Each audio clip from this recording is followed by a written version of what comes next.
안녕하세요. 오늘도 사연 살롱을 찾아주셔서 감사합니다. 서울에 사는 30대 초반 미혼모예요. 저는 불과 1년 전까지만 해도 제가 미혼모가 될 줄은 꿈에도 몰랐어요. 여느 여자들처럼 신혼의 단꿈을 꾸는 예비 신부였으니까요. 그랬던 제가 남편이 버젓이 있는데도 불구하고 미혼모가 된 데에는 정말 기가 막힌 사연이 있어요. 그 얘기를 하자면 몇 낮 며칠 밤을 새도 모자랄 정도라니까요. 몇 년 전 세기의 바둑 대국이 있었던 거 다들 기억하시죠? 바둑기사 이세돌 구단과 알파고의 대국이었는데요. 그때 그 대국을 보고 저는 바둑의 매력에 푹 빠져버렸어요. 그렇다고 이 나이에 프로 기사가 되려고 했던 건 아니고 취미생활로라도 즐기고 싶다는 생각을 하게 됐죠. 그래서 바둑을 배우러 집 근처 바둑학원을 찾아갔는데 글쎄 학원에 죄다 초등학생들 뿐이지 뭐예요. 어른 체면에 초등학생들 사이에서 배우기는 좀 그래서 발길을 돌려 나왔어요. 이러다 바둑판을 사들고 경로당을 찾아가야 하는 게 아닐까 싶었죠. 아쉬운 마음에 다음날 회사에 가서 그 얘기를 했더니 저희 부서 부장님이 그러시더라고요. 바둑하고는 뭐하러 다녀? 바둑 동호회에 들어가면 되지. 바둑도 배우고 같이 대국장도 다니면 좀 좋아. 그러다 마음 맞는 사람 만나면 연애도 하고 일석이조 아닌가? 그 자리에선 그냥 웃어 넘겼는데 집으로 오는 버스 안에서 생각해보니 말이 안 되는 건 아니더라고요. 그렇게 해서 바둑을 배울 수 있다면 이보다 좋은 방법은 없겠다 싶었죠. 그래서 바둑 동호회에 가입을 했어요. 동호회 카페 게시판을 보니 그 주 주말에 정기 모임이 있다고 하길래 잔뜩 기대를 하고 첫 정모에 나갔죠. 그런데 글쎄 정모가 제가 생각했던 분위기가 아니지 뭐예요. 저는 대학 동아리처럼 선배들이 신입 회원들한테 바둑도 가르쳐주고 회원들끼리 바둑도 두는 줄 알았거든요. 근데 이건 뭐 바둑은 뒷전이고 만나서 술자리를 갖는 게 고작이더라고요. 물론 술자리 대화는 온통 바둑 얘기뿐이었지만 보석은 물론 행마가 뭔지도 모르는 저로서는 딴 나라 얘기 같았어요. 그렇게 첫 정모를 마치고 돌아온 저는 이후 동호회 정모에 나가지 않았어요. 술도 못 마시는 저로서는 술자리에 앉아있는 것 자체가 고역이었거든요. 게다가 그런 자리에 가자고 회비까지 내고 시간 낭비할 필요는 없잖아요. 시간은 흘러 한 달쯤 지났을까요? 모르는 번호로 전화가 왔더라고요. 누구시라고요? 박정훈 씨요? 알고 보니 바둑 동호회 총무더라고요. 지훈 씨가 가입만 해놓고 정모 이후 안 나오길래 전화했어요. 혹시 무슨 일 있으신가요? 아니요, 그런 건 아니고 아무래도 저는 동호회 활동을 그만둬야 할 것 같아요. 제가 생각했던 곳이 아닌 것 같아서요. 저는 기분 나쁘지 않게 두리뭉실하게 이유를 대곤 탈퇴를 하겠다고 했어요. 그랬더니 이 남자가 대뜸 만나자고 하더라고요. 남은 회비를 돌려줘야 한다나요?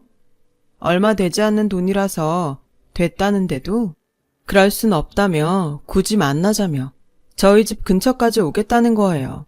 솔직히 똥 밟았다 싶었죠. 팔자여 없는 바둑 한번 배워보려다 귀찮게 됐다 생각했으니까요. 결국 총무는 기어이 저희 동네까지 왔고 잔뜩 짜증이 난 저는 추리닝에 슬리퍼를 질질 끌고 약속 장소로 갔어요. 다시 동호회에 나오라고 회유하려고 온 게 아닌가 의심하면서요. 그렇게 약속 장소에 도착했는데 맙소사 훤칠하고 잘생긴 남자가 서 있는 거예요. 정모 때랑은 완전 다른 모습이더라고요. 그 모습을 보자 순간 마음이 흔들렸어요. 다시 동호회에 나가 봐라? 그리고 그 순간 내가 맨 얼굴로 나왔다는 사실이 떠올랐죠. 아, 이럴 줄 알았으면 비비크림이라도 바르고 나올걸. 얼마나 후회가 됐는지 몰라요. 그래서 최대한 머리카락으로 얼굴을 가린 채 다가가 인사를 했어요. 여기까지 오시게 해서 죄송해요.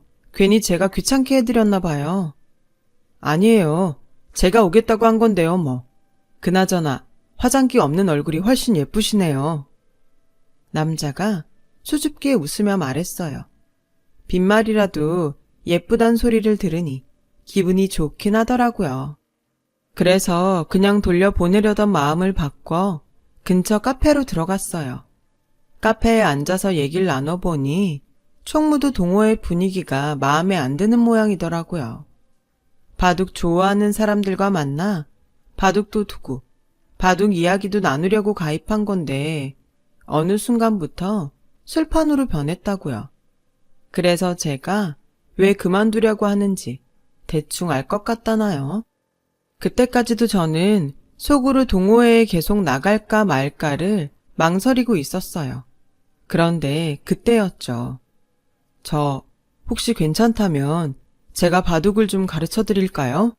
기력은 얼마 안 되지만 기초적인 건 가르쳐 드릴 수 있을 것 같아요. 순간 전 이게 웬 떡이냐 했어요. 이런 훈남이 바둑을 가르쳐 준다는데 왜 안 그렇겠어요. 그래서 묻고 따질 것도 없이 바로 콜을 외쳤죠. 그럼 퇴근하고 매일 밤 8시까지 사이버 오땡으로 들어오세요. 제가 초대장 보낼게요.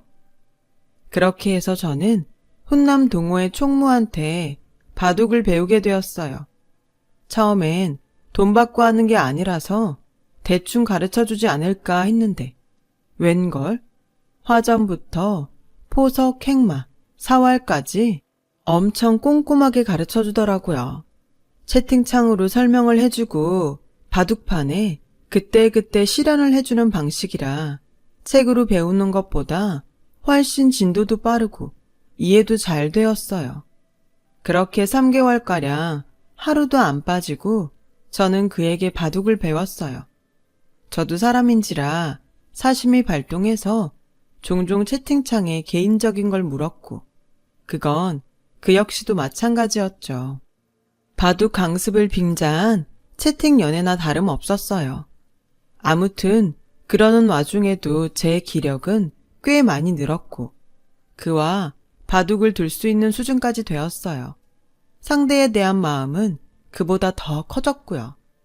그러다가 고마워서 밥이라도 사겠다는 핑계로 만나볼까 하는 생각을 하게 됐죠. 그래서 작정하고 문자를 보내려는데 때마침 총무한테 문자가 왔더라고요. 주말에 시간 되면 종로에서 만나자고요. 그 문자를 받고 저는 침대 위에서 방방 뛰며 환호했어요. 그리곤 그러자고 단문을 보냈죠. 그렇게 우리는 종로에서 만나게 되었어요. 그날은 작정하고 잔뜩 꾸미고 나갔죠. 지난번 생얼은 기억에서 싹 지울 수 있도록 말이에요. 종로 2가에 도착해보니 데이트 상대를 기다리는 남녀들로 북적였어요. 하지만 그 많은 사람들 사이에서도 그는 단박에 제 눈에 들어왔어요. 당연하죠. 단연 돋보이는 외모였거든요. 저는 속으로 이 남자가 내 남자라면 얼마나 좋을까 하는 생각을 하면서 다가갔어요. 그런 저를 보자 총무는 환하게 웃더군요.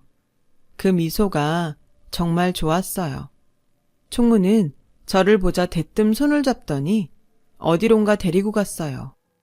도착한 곳은 허름한 건물 앞이었죠. 총무는 다짜고짜 제 손을 끌고는 건물 안으로 들어가는 거예요. 엘리베이터도 없는 건물을 힐을 신고 5층까지 걸어 올라가야 했죠. 숨이 턱까지 차올랐을 때 제 눈앞에 나타난 건 다름 아닌 기원이었어요. 그만큼 배웠으면 실전도 해봐야죠. 진 사람이 밥사기예요. 총무는 신이 나서 안으로 들어갔어요. 반면 저는 내가 도대체 무슨 상상을 한 거야? 싶더라고요. 이 남자 머리엔 오로지 바둑뿐이었는데 내가 김칫국을 마셨구나 싶었죠. 머리가 희끗희끗한 할아버지들 사이에 자리를 잡은 우리는 숨 고를 틈도 없이 젖바둑을 시작했어요. 하수를 상대로 설렁설렁 더 줄 법도 한데 이 남자는 좀처럼 그럴 생각이 없는 것 같더라고요. 인터넷 18급을 상대로 대마를 35개나 잡아가며 맹렬하게 공격을 하지 뭐예요. 그쯤 되니 저도 승부욕에 불타서 이를 악물고 전투바둑으로 응수했죠. 결과는 총무의 2집 반 승이었어요. 복귀를 하는 내내 내가 왜 이 돌을 여기에 뒀을까 후회를 하면서 패배를 곱씹다 보니 확 열이 받더라고요. 그런데도 이 남자는 뭐가 그리 좋은지 입이 아주 귀에 걸리겠더라고요. 그렇게 좋으세요? 6단이 고작 18급 상대로 이겨놓고? 저는 가자미 눈으로 툭 내뱉었어요. 그제야 제 기분을 눈치챈 총무는 사과를 하더라고요. 기분 나쁘셨다면 죄송해요. 저는 상대가 고수든 하수든 최선을 다해 바둑을 두는 게 예의라고 생각해요. 물론 상대 기분을 생각해서 대충 더 줄 수는 있어요. 하지만 그거야말로 상대를 무시하는 게 아닐까요? 그 말을 듣고 보니 이 남자 말이 맞는 것 같더라고요. 바둑을 두는 내내 남자는 잠시도 한눈을 팔지 않고 장구하는 저를 기다려주었고 대국이 재미없었을 텐데도 귀찮은 내색 하나 없이 진지하게 임했거든요. 저를 그만큼 대접해 주었던 거죠. 죄송해요. 전 그런 것도 모르고. 그의 진심을 알게 된 저는 기쁜 마음으로 밥을 사겠다고 했어요. 내기에 져서 밥을 사면서도 이렇게 기분이 좋은 건 처음이었죠. 밥을 먹고 자리를 옮겨 차를 마시는 내내 우리는 바둑 얘기를 했어요. 3개월 만에 만났는데도 매일 밤 넷에서 대화를 했던 탓인지 낯설지도 않고 그렇게 편할 수가 없더라고요. 그건 상대도 마찬가지인 것 같았어요. 그날 이후 우리는 종종 기원에 들러 바둑을 뒀어요. 바둑을 두는 걸 수담이라고 하잖아요. 서로 마주 앉아 말없이 손으로 대화를 나누는 행위요. 그래서일까요? 그이와 바둑을 두면서 말로 하는 것보다 더 많은 대화를 나눈 것 같다는 느낌을 받곤 했어요. 그렇게 우리는 점점 가까워졌죠. 1년 가까이 수담을 나누던 우리는 크리스마스 즈음에서 연인 관계로 발전했어요. 그제야 처음부터 저를 마음에 두고 있었고 회비는 핑계였다고 하더라고요. 그 정도면 제가 눈치챌 줄 알았는데 자기 마음을 몰라주길래 바둑을 가르쳐주겠다는 핑계로 어떻게든 만남을 이어갔던 거라고 말이죠. 생각해보면 제가 참 눈치가 없었어요. 남친의 때늦은 이실직고를 듣고서야 알게 됐으니 말이죠. 알았다면 진작 사귀었을 텐데 말이에요. 그리고 2해 뒤 여름, 저는 임신을 했어요.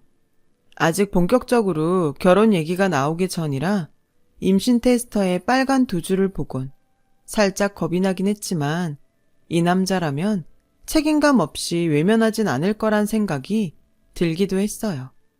그리고 제 예상대로 임신 소식을 들은 그는 당장 양가 부모님을 찾아뵙고 결혼 허락을 받자고 하더라고요. 평소 실내 바둑을 선호하던 그는 결혼 전에 아이를 갖는 건 따지고 보면 시간을 절약하는 방법일지 모른다며 차라리 잘 됐다고 하더군요. 그 말에 저는 안심할 수 있었어요. 시부모님은 제 임신 소식에 처음엔 조금 놀라신 것 같았지만 이내 잘 됐다시며 제 몸부터 걱정해 주셨어요. 특히 어머님은 같은 여자라 그런가 제 입장에서 많이 생각해 주셨죠. 아무래도 결혼식은 출산 후에 하는 게 어떨까 하는데 네 생각은 어떠니? 한 번뿐인 결혼식인데 예쁘게 몸 만들어서 하는 게 좋지 않겠어? 아직은 임신 초기라 티도 안 나고 드레스를 입어도 괜찮을 것 같아요. 출산으로 미루면 너무 늦지 않을까요? 그건 그렇다만 임신 초기엔 조심을 하는 게 좋아. 결혼 준비하려면 스트레스도 많이 받을 텐데 너도 태아한테도 좋을 게 없지. 결혼식에 언제 하든 뭐가 문제겠니? 네 몸 건강한 게 우선이지.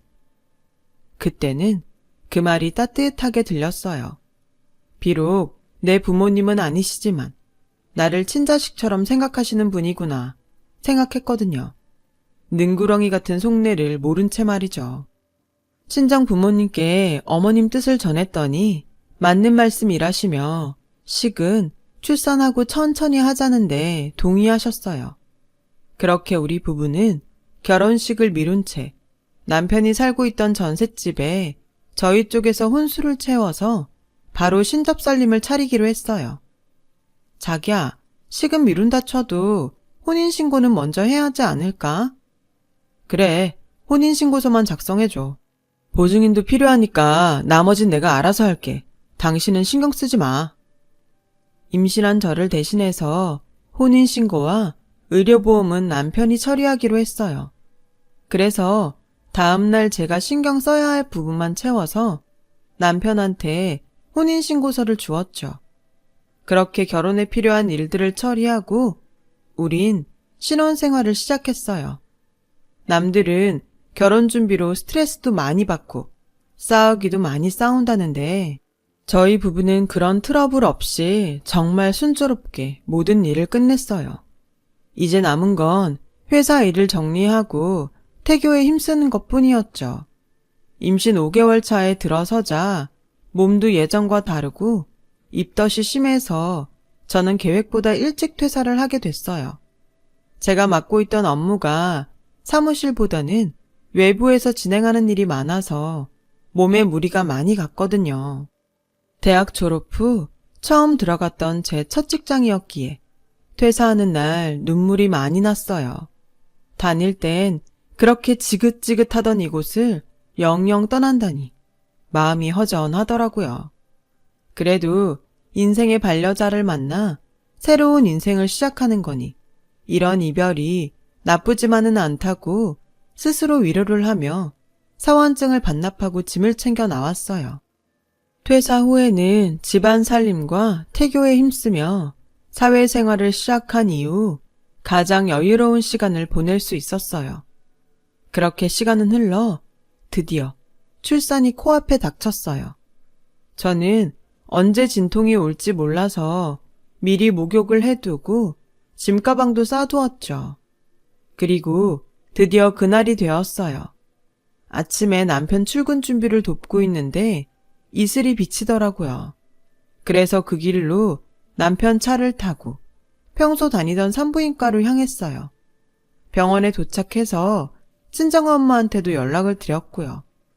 혹시라도 진통이 길어지면 어쩌나 내심 걱정을 했는데 생각보다 진통이 빨리 와서 친정 부모님이 병원에 도착도 하시기 전에 출산을 했지 뭐예요. 비록 진통 시간은 짧았지만 통증은 정말 장난이 아니더라고요. 난생 처음 경험하는 엄청난 통증에 하마터면 정신을 잃을 뻔했거든요. 아이를 낳는 게 이렇게 힘든 일인 줄 알았다면 엄마한테 좀 더 잘하는 건데 후회가 되더라고요. 출산 후 부모님 얼굴을 보는데 어찌나 눈물이 흐르던지 특히 엄마한테 죄송한 마음에 엉엉 울었다니까요. 이래서 여자는 애를 낳아야 진짜 어른이 된다고 하는구나 싶었죠. 시부모님은 오후 늦게 병원에 오셨어요. 아버님, 어머님은 그동안 수고했다시며 제 손을 잡아주시더라고요. 아가, 산후조리는 어떻게 할 거니? 친정 어머님이 해주신다든? 아니요, 그냥 조리원 들어가려고요. 엄마도 힘드신데 그게 나을 것 같아서요. 게다가 요즘 조리원에선 수유교육이랑 산모 몸매 관리도 해주거든요. 그 순간 시어머니 표정이 확 바뀌었어요. 뭐? 아니, 애 젖 먹이는 게 뭐라고 그 돈을 들여 조리원에서 배워? 그리고 살이야 때 되면 다 빠질 텐데 몸매 관리는 또 뭐고? 얘, 돈 그렇게 막 쓰는 거 아니다? 조금 전까지 세상 둘도 없이 살갑던 시어머니는 싸늘한 표정으로 정색하시며 제가 헛돈을 쓰는 것처럼 나무라셨어요. 그런 모습은 처음이라 당황스럽고 많이 서운하더라고요. 아무래도 내가 사부인이랑 얘기를 좀 해야지. 안 되겠다. 요즘 애들은 정말이지 돈 무서운 줄 몰라서 탈이라니까. 결국 그날 시어머니는 제 친정 엄마한테 전화를 걸어 반강제로 산후조리를 떠넘겼고 저는 엄마 도움을 받아 집에서 산후조리를 하게 되었어요. 저 때문에 잠도 설치시며 미역국 끓이고 손주까지 돌보시는 엄마를 보니 가슴이 아파서 밥이 안 넘어가더라고요. 그래서 일찍 자리를 털고 일어났어요. 몸 편하게 마음고생보다는 차라리 몸고생을 하는 게 낫겠다 싶었거든요. 그런데 얼마 뒤 생각지도 못한 일이 벌어지고 만 거예요. 아이 출생신고는 엄마가 해야 한대서 남편이 회사 간 사이 아이 출생신고를 하러 구청을 찾아갔는데 황당한 상황에 놓이게 된 거죠. 네? 제가 아직 미혼이라고요? 글쎄, 혼인신고가 안 돼 있더라고요. 그래서 바로 남편한테 전화를 걸었어요. 자기야, 우리 혼인신고 안 했어? 출생신고하려고 구청에 갔더니 내가 미혼으로 나오더라고. 도대체 이게 어떻게 된 거야? 남편은 당황하더니 지금은 업무로 바쁘니까 이따 집에 가서 설명해 주겠다며 전화를 끊었어요. 저는 남편이 퇴근하기를 기다리는 내내 온갖 상상을 다 했어요. 혹시 남편한테 여자가 있는 건가? 처음부터 유부남인데 날 속인 건가? 생각은 꼬리에 꼬리를 물고 늘어났고 그러면 그럴수록 의심스러웠어요. 그도 그럴 것이 남편이 저한테는 분명히 혼인신고를 했다고 했었거든요. 그렇게 저는 남편의 퇴근을 눈이 빠지게 기다렸어요. 하지만 남편은 퇴근 시간이 한참 지났는데도 돌아오지 않았어요. 전화도 안 받고 말이죠. 그리곤 새벽 2시가 다 돼서야 술이 떡이 돼서 돌아왔더라고요. 인사불성이 된 상태라 제 물음에 답할 상황이 못 됐어요. 결국 저는 남편을 침대에 눕혔죠.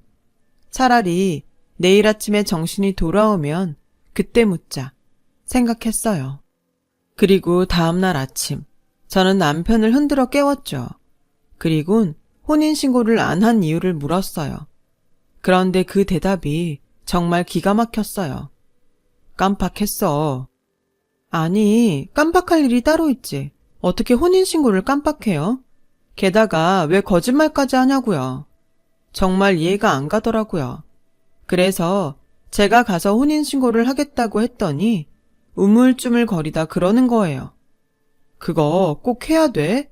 엄마가 그러는데 요즘엔 정부 지원이 좋아서 미혼모 가정엔 지원이 많다더라고. 기왕이면 누릴 건 누리면 좋잖아.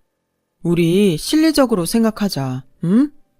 아니, 이게 무슨 개벽다귀 앓는 소리래? 저는 제가 잘못 들은 줄 알았어요. 그래서 다시 되물었죠. 그럼 나보고 미혼모로 살라는 거야? 내 말은 쭉 그러라는 게 아니라 지원 받을 거 좀 받고 나중에 천천히 혼인신고해도 늦지 않을 거란 얘기지. 처음에 엄마가 그런 소리 할 때 나도 어이가 없었는데 생각해보니 은근히 실리적인 판단이 되겠더라고. 그러니까 당신도 반대만 하지 말고 다시 한번 천천히 형세 판단을 좀 해봐.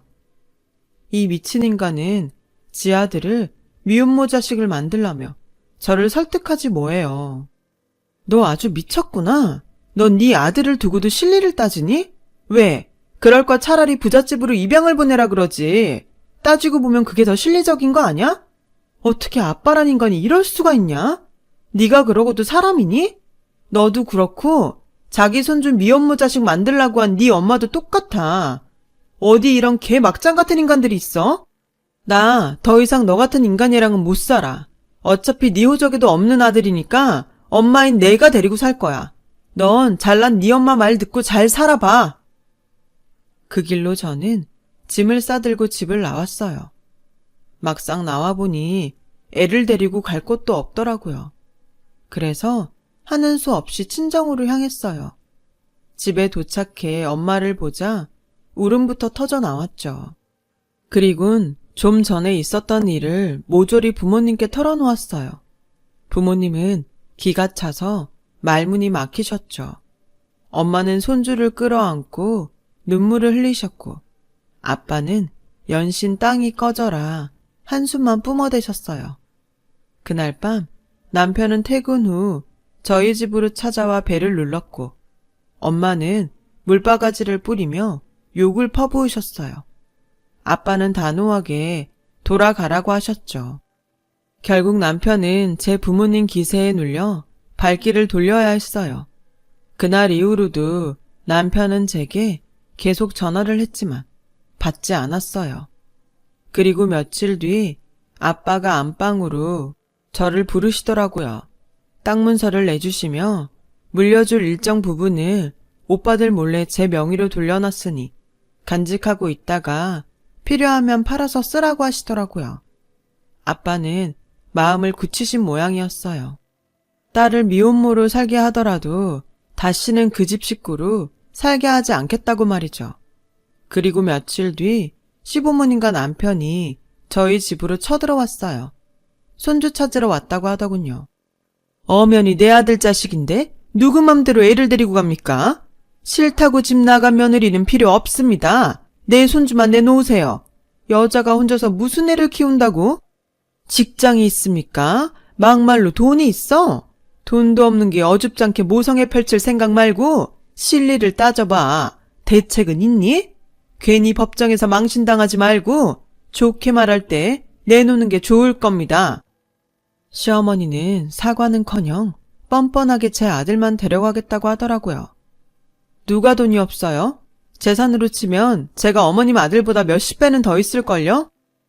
저는 땅 문서를 펼쳐 보이며 의기양양하게 말했어요. 너랑 헤어진 기념으로 아빠가 주신 땅이야. 며칠 전에 부동산에 알아보니 그동안 땅값이 많이 올라서 30억은 좋게 받을 거라고 하더라고. 요즘 그쪽 지역이 재개발 바람이 불어서 엄청 땅값이 올랐거든요. 당신은 재산이 얼마나 돼? 전세 보증금도 거의 은행 대출이지. 그런 주제에 어디서 돈 타령이야. 그리고 어머님, 입은 삐뚤어져도 말은 바로 하셔야죠. 법정에서 망신당할 사람이 어떻게 접니까? 당신 아들이지. 제 자식을 미혼모 아들 만들자고 하는 인간을 법이 구제해 줄 것 같아요? 당신들 이거 엄연히 범법행위야. 내가 신고하면 처벌받는다고. 어쩜 이렇게 무지한지 몰라.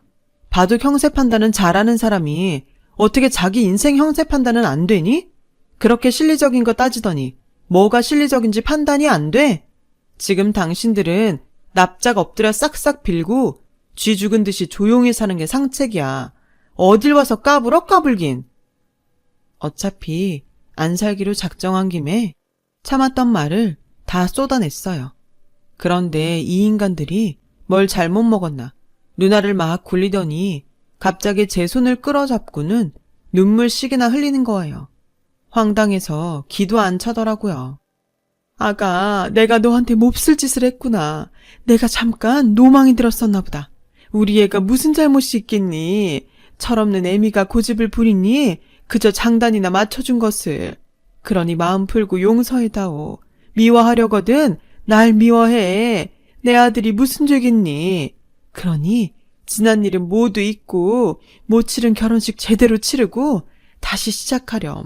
너도 미혼모로 살고 싶은 건 아니잖니? 어머니가 저 자세로 나오자 남편은 어느 장단에 박자를 맞춰야 할지 모르는 눈치더라고요. 엄마, 갑자기 왜 이래?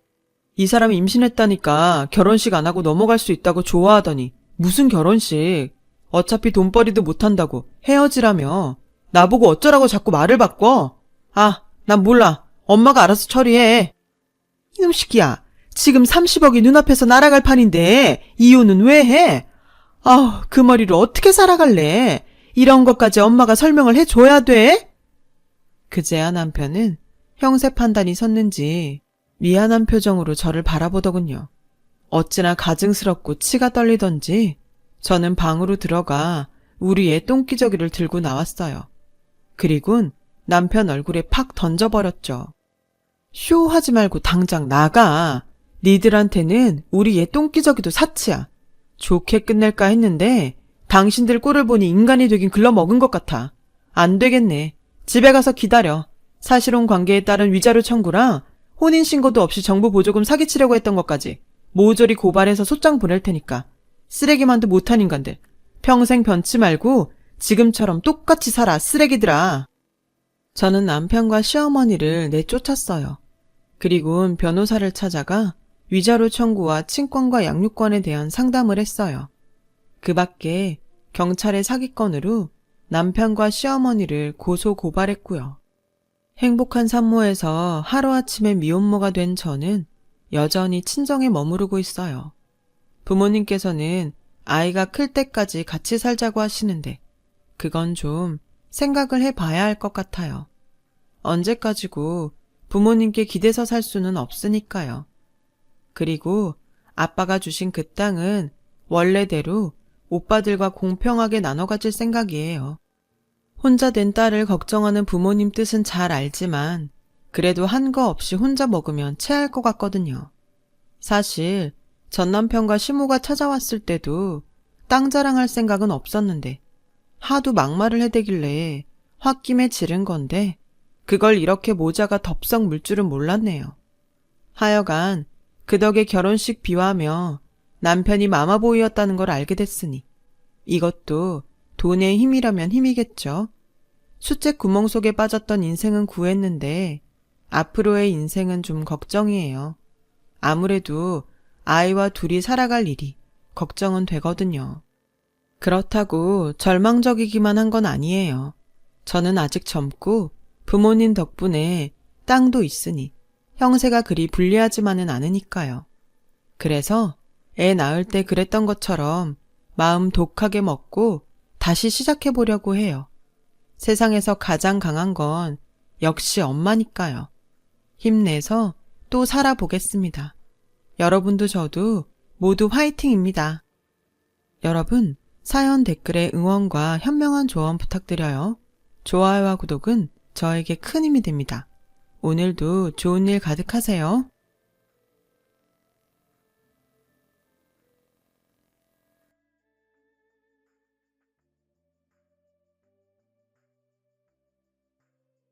안녕하세요. 오늘도 사연 살롱을 찾아주셔서 감사합니다.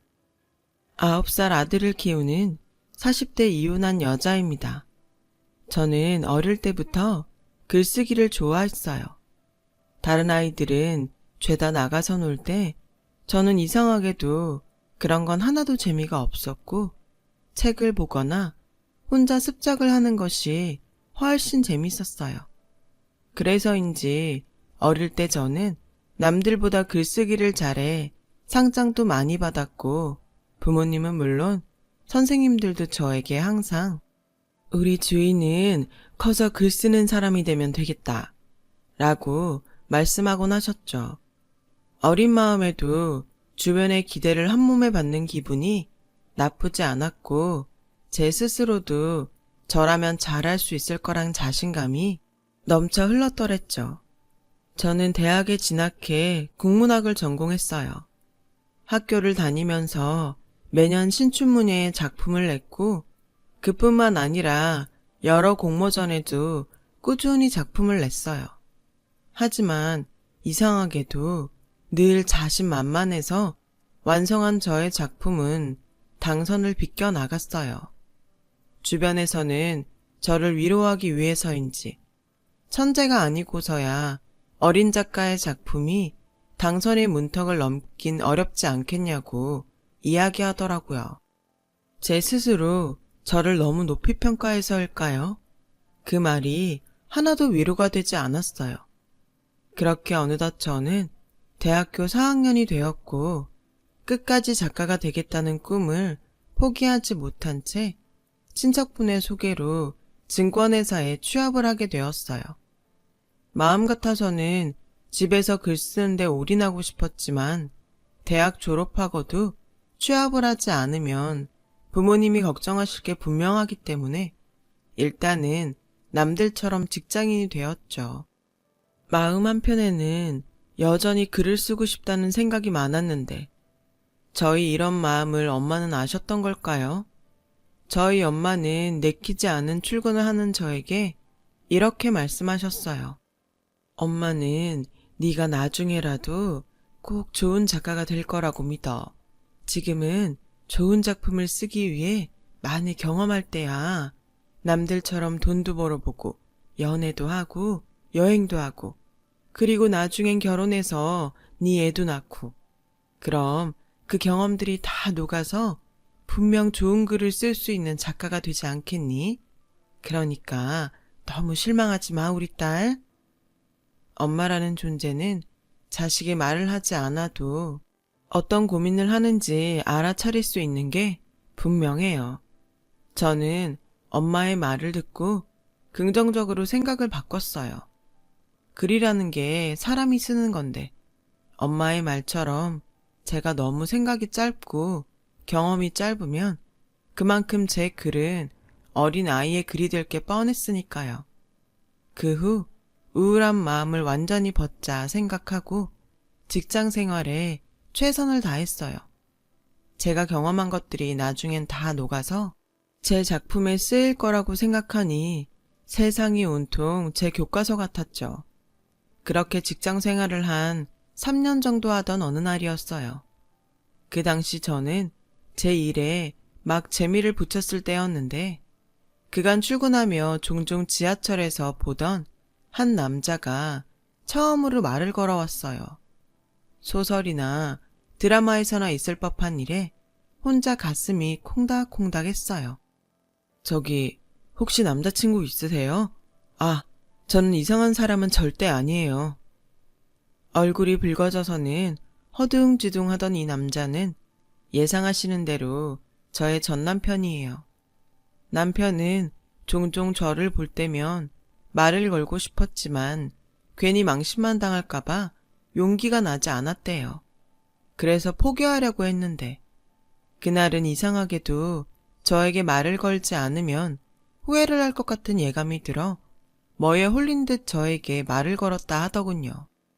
아무튼 저희의 인연은 그렇게 시작되었어요. 남편의 그런 갑작스러운 고백으로 바로 사귀는 사이가 된 건 아니고 조금씩 서로를 알아가며 천천히 연인 사이가 되었죠. 남편은 저보다 4살이 많았어요. 저와 비슷한 직장인이었고 서로 회사는 달라도 퇴근하고 만나 서로의 고충을 나누며 조언을 주고받으니 그건 그거대로 참 재밌더라고요. 무엇보다 저는 남편의 긍정적인 마인드가 좋았어요. 제가 하루 종일 고민하던 일도 남편의 이야기를 들으면 별거 아닌 것처럼 느껴질 정도로요. 그리고 남편의 또 다른 장점은 여자친구인 저에게 큰 간섭을 하지 않는다는 거였어요. 당시 제 친구들도 그렇고 같은 회사 동료들도 연인이 이것저것 간섭을 해서 은근 스트레스를 받아 했는데 남편은 저에게 그런 스트레스를 일절 주지 않았어요. 처음엔 남편의 간섭 정도가 내가 생각했던 것보다는 안 해서 그런가 하는 생각도 했었는데 오래 만나보니 이거 역시 남편의 성격이더라고요. 저는 자연스럽게 이런 남편이라면 결혼을 해도 좋겠다고 생각했어요.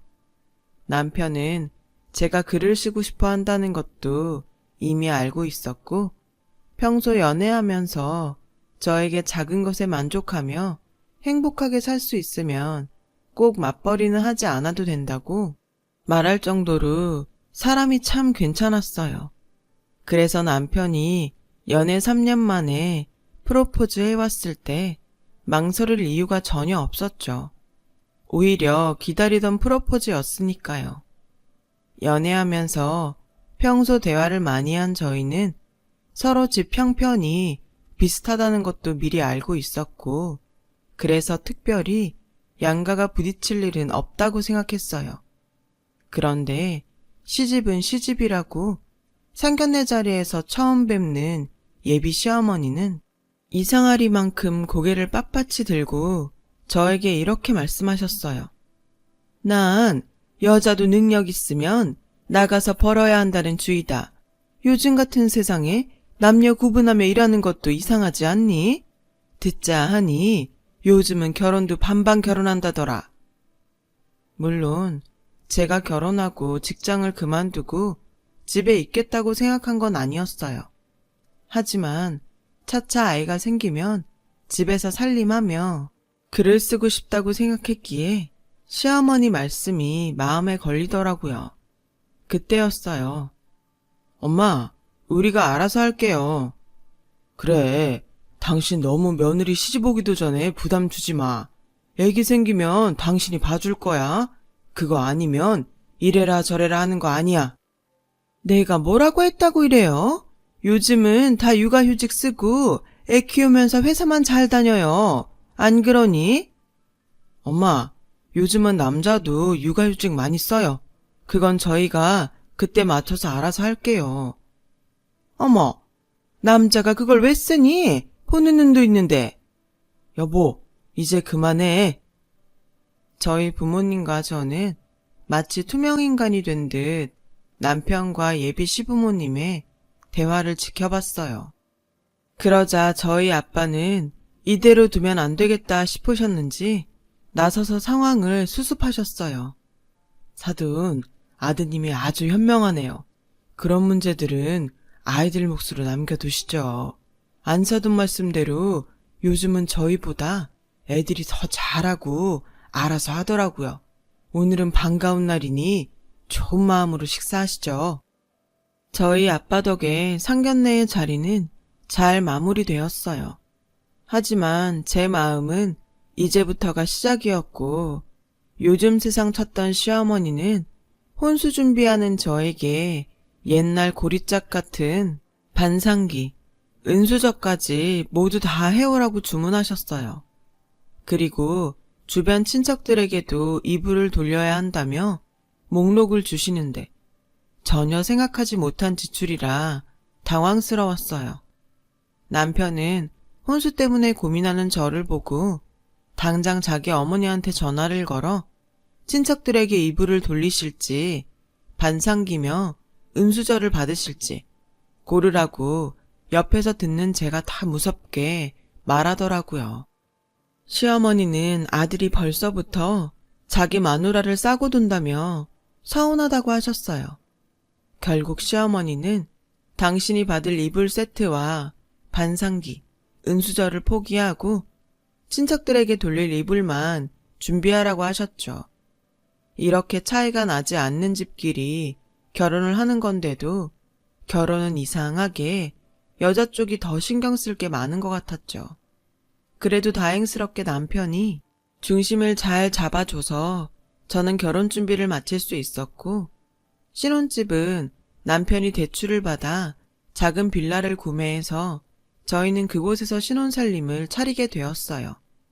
그런데 사실 남편이 저희 신혼집으로 빌라를 계약할 때도 시댁에서는 조금 소란이 있었는지 나중에 신혼여행을 다녀와 인사를 드리러 가니 시어머니는 저를 붙잡고 처음 듣는 말을 쏟아내시기 시작했어요.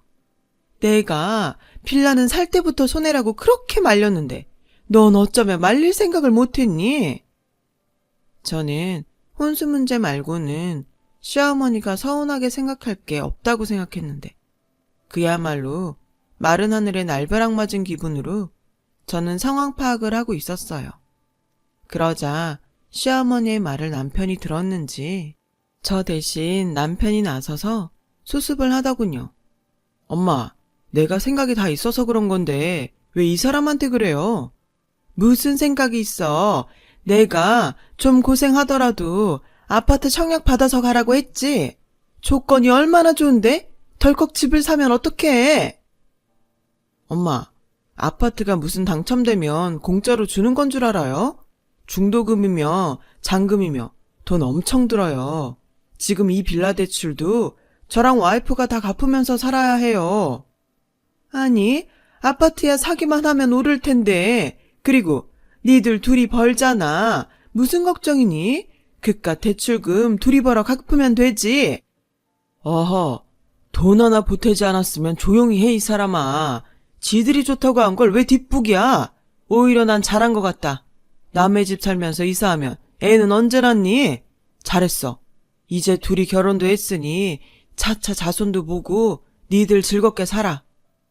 꼭 말을 저렇게 해서 나만 나쁜 시미 만들지. 에휴. 저는 시어머니 따라 한숨이 절로 나왔어요. 제대로 숨도 못 쉰다는 말이 이런 거더라고요. 저는 집에 돌아오는 길에 남편에게 왜 어머니 말대로 하지 않았는지 물어봤어요.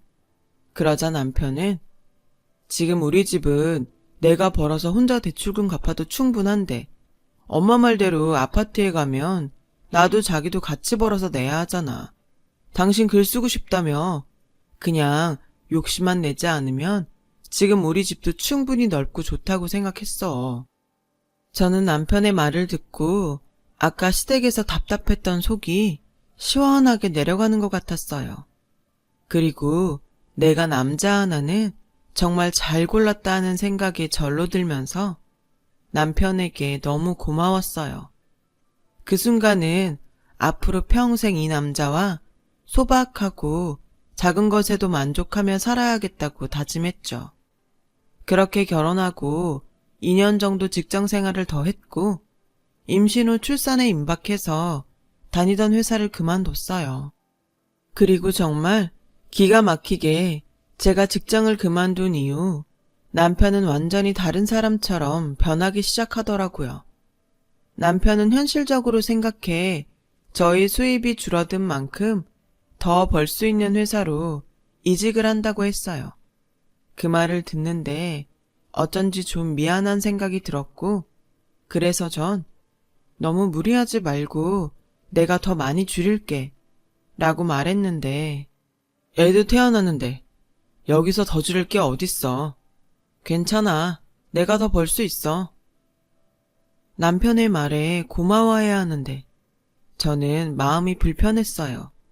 그래서 회사 다녔을 때 경험을 바탕으로 안전한 주식에 투자를 조금씩 했어요. 공과금 정도 벌 수 있으면 좋겠다는 소박한 마음으로요. 그리고 악착같이 독서와 습작을 하고 작은 공모전이라도 참여하는 등 저는 저대로 제 수입 창출을 위해 노력하면서 살고 있었죠. 그런데 이직에 성공한 남편은 소박하게 작은 것에 만족하며 살자고 하더니 회사 사람들과 어울려 골프를 배운다며 그 비싼 골프 장비를 사들이지 뭐해요. 그리고 함께 밥 먹을 때면 은근히 동료 와이프 이야기를 하며 저와 비교하는 말을 하기 시작했어요. 우리 회사에 강 과장님 계시거든? 그 와이프가 학교 선생님인데 우리 부서에 이번한 승진한 김대리가 결혼하는데 와이프가 대기업 다닌대. 처음엔 대충 그러냐고 이야기하고 말았지만 횟수가 늘어나면서 제 자격지심인지 남편의 말이 불편하기 시작했어요. 그래서 한 번은 남편에게 나도 다시 회사 다닐까? 당신 혼자 버는 건 역시 좀 힘들지? 라고 말했고 남편은 됐어. 당신은 당신 좋아하는 글이나 써. 우리는 뭐 남들처럼 비싼 아파트에 사는 것도 아니고 애한테 비싼 사교육 시킬 것도 아니니까 나 혼자 벌어도 괜찮아. 라고 말하더라고요. 분명 남편의 말은 괜찮다 였는데 저는 은근 남편이 비아냥거리는 것 같아서 기분이 상했고 그 후 저희 부부는 조금 거리가 생기기 시작했어요. 그런데 어느 날부터 남편은 백화점에서 명품 가방이며 신발 그리고 옷들을 사오는 거예요. 차도 외제차로 바꿔야 한다며 한동안 혈안이 되어 있지 뭐예요. 그런 남편을 보고 불안한 마음이 덜컥 들었어요. 자기야, 요즘 무슨 스트레스 있어? 요즘 영 다른 사람 같아. 예전엔 몰랐는데 이젠 나도 나이가 있잖아. 사람들이 은근 보이는데 투자하는데 다 이유가 있더라. 요즘 밖에서 운전하면 국산차는 끼워주지도 않아. 나 오늘도 집에 오는데 안 끼워져서 얼마나 돌아왔는데. 남편의 그런 변화는 고스란히 카드값과 신규 대출로 저에게 다가왔고 이대로는 안 되겠다 싶어서 복직을 생각하며 당장 파트타임 아르바이트를 시작했어요. 남편은 어디 가서 푼돈 벌어오지 말고 집에서 글이나 쓰라고 하는데 이젠 그 말도 짜증이 나더라고요. 이게 다 당신이 안 하던 사치를 해서 그런 거잖아. 지금이라도 정신 차려. 사치 아니라니까. 예전엔 젊고 어리니까 사람들이 성실하다고 생각해 줬는데 이젠 궁상 맞다고 생각해. 직장 생활도 다 사람 상대하는 일인데 자기는 내가 궁상이나 떠는 사람으로 보였으면 좋겠어? 능력으로 인정받을 생각을 하지 않고 남편은 계속 그렇게 보이는 것에 신경을 썼어요. 그리고 그 무렵 설상가상으로 아들아이가 폐렴으로 입원을 했고 그나마 다니던 파트타임도 그만둘 수밖에 없었죠. 아픈 아이를 보며 저는 생각했어요. 어디서부터 뭐가 잘못됐을까? 하고요. 짙은 한숨으로 병실에 앉아 있는데 옆에 저처럼 아이의 병간호를 하고 있는 어떤 아주머니가 저에게 힘드냐며 복도에 나가서 커피 한잔 하겠냐고 말을 걸어주셨어요. 딱 봐도 저보다 나이가 꽤 있어 보이는 아주머니의 호의에 저는 좋다고 병원 복도에 나갔고 그날 이상하게 한동안 아무에게도 하지 못했던 고민들을 꺼내 놓았어요. 애기 엄마가 마음고생이 심하네. 내 말 잘 들어요. 부부라고 해도 모든 걸 같이 짊어질 필요는 없어요. 내 몫은 내 몫대로 챙기면서 남편도 자신의 행동에 책임질 수 있게 해요. 괜히 다 끌어안지 말고. 그 순간 정말 정신이 번쩍 났어요. 부부가 되고 한 아이의 부모가 되면서 저는 어쩌면 점점 제 자신보다 가족의 일원으로 살았던 게 아닐까 하는 생각이 들었어요. 그날이 있고부터 더욱 현실적인 고민을 하게 됐어요. 잘못된 길을 가는 남편만 믿다가는 같이 쪽박을 찰 것 같았거든요. 저희는 그간 소소하게 투자로 번 돈과 여러 작은 공모전에서 당선된 당선금을 모아 주식 투자를 시작했어요.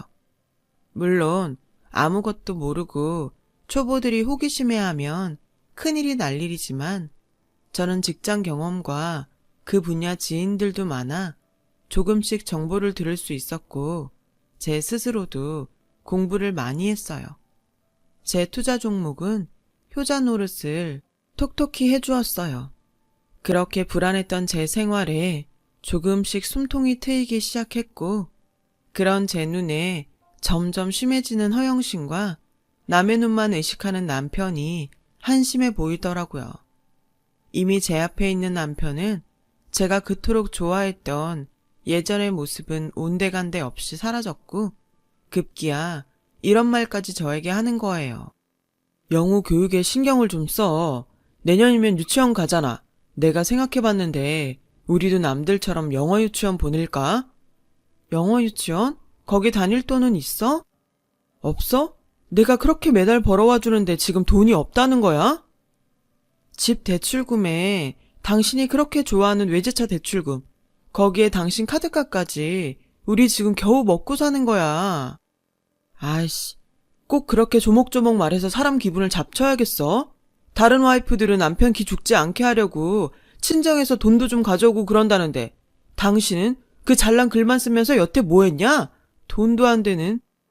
제 꿈을 지지하는 줄 알았던 남편의 본심에 저는 숨이 턱 하고 막히는 듯 했어요. 그리고 전에 병원에서 저에게 조언을 해준 아주머니의 말이 떠올랐죠. 저는 그 후 정말 보란듯이 성공하고 싶다는 생각으로 글쓰기도 꾸준히 했고 주식 투자도 슬슬 수익을 내기 시작했어요. 그리고 저는 예전처럼 작든 크든 공모전에 제 작품을 냈고 그렇게 작지만 몇몇 군데에서 당선이 돼서 상금도 받고 주식 투자로 꽤 돈도 벌기 시작했어요. 그 결과 조금씩 제 통장엔 잔고가 불어났죠. 밥을 먹지 않아도 배가 부른 느낌이란 이런 걸까요? 살면서 돈에 크게 연연하지 않고 살았는데 돈이라는 것이 제 불안을 잠재워주고 앞으로를 꿈꿀 수 있게 해준다는 걸 저는 그때 알았어요. 돈이 이런다는 걸 진즉에 알았다면 더 돈에 집착하며 살았을 거예요. 그렇게 아이는 어느덧 유치원에 입학했어요. 집에 여윳돈이 없어 제가 번 돈으로 아이 유치원 입학금과 등록금을 내는데 제 자식을 위해 제가 번 돈을 쓰는 그 기분이 꽤 좋더라고요. 열심히 돈 번 보람도 있고요.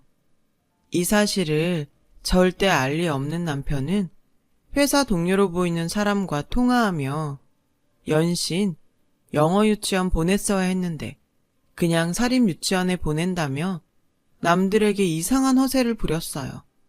그러면서 아직 어린 아이를 두고 고등학교 들어갈 쯤엔 영어 유학을 보낼 계획이라는 둥 도저히 옆에서 들어줄 수 없는 말을 해서 제 눈살을 찌푸리게 하더라고요.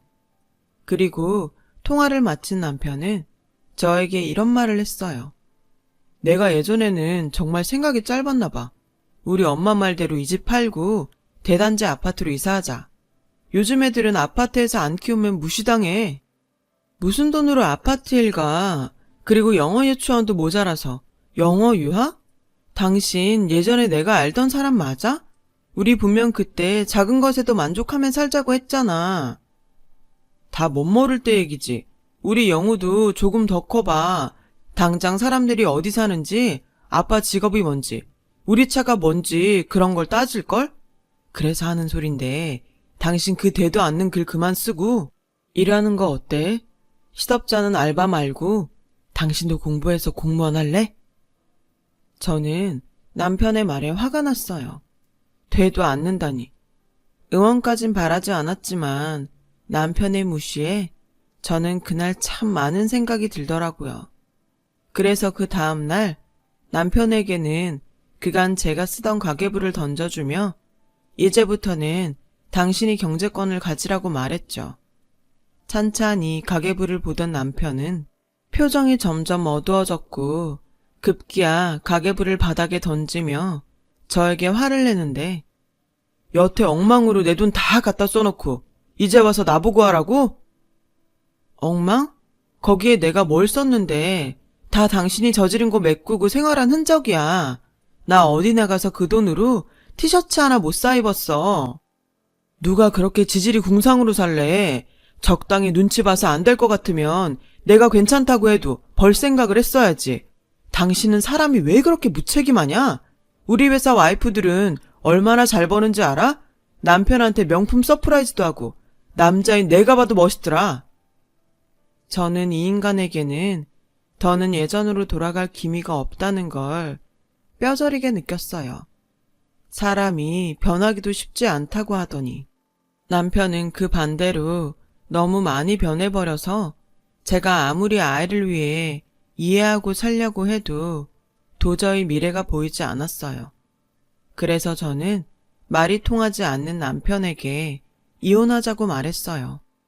이혼하자는 말에 남편은 콧방귀를 끼며 나 아니면 어떻게 먹고 살려고? 그냥 홧김에 그러는 거면 나 하나도 안 무서우니까 그만해. 당신 뭐 할 줄 알아? 당신 같은 사람 요즘 회사에서 뽑아주지도 않아. 글쎄 이러는 거예요. 저는 더는 기가 차서 듣고 싶지 않았어요. 그간 착실하게 찍힌 제 통장을 꺼내 남편 면상에 던졌죠. 사실 그간 공부도 하고 정보도 얻어 종잣돈 1,000만 원으로 얼마 전 목표하던 1억을 달성했거든요. 이렇게 말하면 참 쉬워 보이지만 저는 정말 죽기 살기로 했어요. 공부도 많이 하고 지인들한테 물어보기도 많이 물어보고 제 나름의 큰 돈이 들어갔기에 여간 신경을 쓴 게 아니었죠. 남편은 여전히 저를 무시하는 얼굴로 제 통장을 봤어요. 그리고 점점 표정이 굳어가는데 입으로 1, 10, 100, 1000만, 10만, 100만, 1000만 까지 센 남편은 방금 전과 완전히 달라진 태도로 저에게 말했어요. 당신 이게 다 뭐야? 1억? 내가 내 힘으로 번 돈이야. 그런데 왜 이 돈은 가계부에 없어? 아까 말했잖아. 그 돈으로는 내 티셔츠 한 장 안 사 입었다고. 그 가계부 잘 봐. 우리 영우 유치원 입학금도 내 돈으로 냈어. 당신 월급은 당신의 허영심 채우는데도 간당간당한 지 이미 오래야. 아니, 네 거 내 거가 어딨어? 부부는 공동체인데. 그리고 여기에 내 돈도 들어간 거 아니야? 공동체? 그리고 당신 돈을 여기에 넣고 싶어도 남는 게 없어서 넣을 수도 없었어. 아까 당신이 말했지? 당신 아니어도 나 잘 먹고 잘 살 수 있으니까 이제 사람 그만 무시하고 이혼해. 아니, 아까는 내가 홧김에 그런 거지. 그리고 당신은 혼자 이렇게 벌면서 이걸 혼자 쓰려고 했어? 홧김? 혼자? 방금까지 네가 한 말을 생각해. 누가 그러더라? 너도 네 행동에 책임을 지게 해야 한다고. 여태 네가 싼 똥 내가 치우면서 나 많이 힘들었거든? 그래도 언젠가는 예전 그대로 돌아오겠지 생각했는데 너는 점점 더 똥밭으로 구르더라. 나까지 그 똥밭에 구르고 싶지 않으니까 이젠 헤어져. 저는 남편에게 그렇게 말하고 아이를 데리고 짐을 챙겼어요. 남편은 저의 옷자락을 잡아 끌며 잘못했다고 다시 예전처럼 돌아가겠다고 되지도 않는 약속을 했지만 저는 알 수 있었어요. 이 남자는 지금 반성하는 게 아니라 통장에 찍힌 돈에 눈이 돌아갔다는 것을요. 저는 현재 적극적으로 주식에 투자를 하고 있어요. 해보니 자신감도 생기고 너무 큰 욕심만 부리지 않으면 애 키우면서 이만한 일도 없더라고요. 그렇다고 글을 쓰지 않는 건 아니에요. 글쓰기는 저에겐 일기처럼 생활이 되었고 언젠가 제 인생에 역작이 나올 거라는 것엔 여전히 믿어 의심치 않고 있어요. 이혼 후 남편은 그놈의 허영심의 대가로 갖고 있던 집도 날리고 월급도 압류를 당했어요. 그렇게 서로 허세 부르던 회사 사람들 앞에서 제대로 망신을 당한 거죠. 그렇게 남의 눈 의식하더니 아주 꼴 좋더라고요. 아이는 다행히 아빠를 닮지 않았어요. 그리고 최근에 알게 되었는데 아이가 학교에서 제 자랑을 많이 하고 다닌대요. 아들은 열심히 일하고 또 열심히 글을 쓰는 제가 세상에서 제일 좋대요. 나도 엄마처럼 뭐든 열심히 노력하는 사람이 될 거야. 나는 세상에서 엄마가 제일 존경스럽고 제일 멋져. 제 앞에서 그 작은 엄지를 치켜 올려주는 아들을 보고 저는 얼마나 울었는지 몰라요. 저는 제 아이에게 인정받은 후로 더 열심히 살고 있답니다. 다른 사람도 아니고 제 아들이 그렇게 믿어주니 세상 누구보다 행복합니다. 제 잔고는 여전히 저와 제 아들을 위해 불어나고 있는 중이에요. 돈으로 행복을 살 순 없지만 저는 이 돈으로 저희 아들과 행복한 생활을 위해 쓸 생각이에요. 앞으로도 있는 힘을 다해 아들의 웃는 얼굴을 지켜가려 합니다. 지금까지 저의 이야기를 들어주셔서 고맙습니다. 들어주신 분 모두 인생의 늘 행복한 주인공이 되시길 바랄게요. 여러분, 사연 댓글에 응원과 현명한 조언 부탁드려요. 좋아요와 구독은 저에게 큰 힘이 됩니다. 오늘도 좋은 일 가득하세요.